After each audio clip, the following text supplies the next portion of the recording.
नमस्कार दर्शक बंधु पाणीपाग अपडेट रे आपण को स्वागत। राज्यर विभिन्न अंचल में प्रबल वर्षा देखा मिलूँ। बंगोपसागर आसुची आउ एक लघुचाप जहाँपाई कि राज्यर विभिन्न अंचल में पुणी बढ़ वर्षार स्थिति। तेबे केउं केउं जिले में वर्षा हेब बन्या को लेकिन कौन रही बड़ खबर आसतु आज भिडियो रे सबकिछ आलोचना करबा। दर्शक बंधु सैटेलाइट इमेज आप देखिपे राज्यर अनेक जिले में बर्तमान पाग संपूर्ण मेघ रही। किसी स्थान में खरा देखा मिलूँ किंतु मध्य भारत सहित आपंकर पूर्वांचल गुड़िक प्रबल वर्षा देखा मिल पारे। तेज पाणीपाग तरफ सूचना मिलूँ कि राज्यर केतक जिले में अति प्रबल वर्षा स्थान विशेष रही पारे। तेज केउं जिले वर्षा हेब आप मोबाइल स्क्रीन देखु। दर्शक बंधु मालकानगिरी, कोरापुट, नवरंगपुर, नुआपड़ा ता सहित बलांगीर, कंधमाल, गंजाम, गजपति यार आखपाख अंचल प्रबल अति प्रबल वर्षा स्थान विशेष हेब। किंतु अति प्रबल अति प्रबल वर्षा आपनकर झारसुगुड़ा, संबलपुर ता सहित सोनपुर, सुंदरगढ़ यही सब जिला मानक आगामी 24 घंटा मध्य देखा मिल पारे।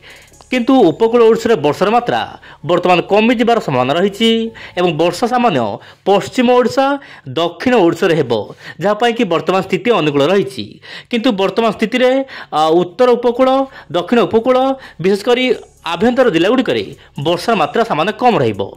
तेबे दर्शक बंधु वर्तमान स्थिति रे वायुर चलन माध्यम वर्तमान जहाँ जनापड़ी बंगोपसागर बहुमात्रा जलीय बाष्पूर्ण वायु जाऊँगी किंतु वायुर मात्रा बहुमात्रा मंथर रही जहाँपाई कि दक्षिण ओडिशा प्रबल वर्षा देखा मिल पारे। ता सहित उत्तर ओडिशा केतक अंचल मध्यम हल्का फुल्का वर्षा देखा मिल पारे। तेबे किसी दर्शक बंधु मान कमेंट रही घड़घड़ी कौन पर वर्तमान समय होना मुझे बहुत संक्षेप कहना चाहिए। वर्षा दिन में साधारणतः घड़घड़ी मार ना कारण पाग बहुत मात्रा ठंडा थाए। एबे देखंतु वर्तमान स्थिति रे गुजरात आखपाख अंचल में प्रबल वर्षा हेब। पश्चिम राज्य गुड़िक प्रबल वर्षा हेबा पाई पाग अनुकूल हो पारे। उत्तर पूर्वांचल गुड़िक प्रबल वर्षा हेब। ओडिशा, छत्तीसगढ़, बिहार, झारखंड, मध्यप्रदेश, उत्तर प्रदेश यार आखपाख अंचल प्रबल वर्षा हो पारे।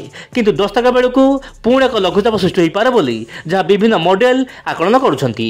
यही समय मध्य ग्लोबल फोरकास्टिंग सिस्टम जो रही जीएफएस यह आकलन करुछि बंगोपसागर गोटे पर गोटे लघुचाप हेब जार प्रभाव में ओडिशा रे भल वर्षा हेब। चाषी भाई मानक बहुत मात्रा खुशी खबर रही। चलित वर्ष भल वर्षा जेहेतु हेब चाषी भाई माने आराम रे धान फसल करें। विभिन्न पनीपरिया फसल आराम हो पार।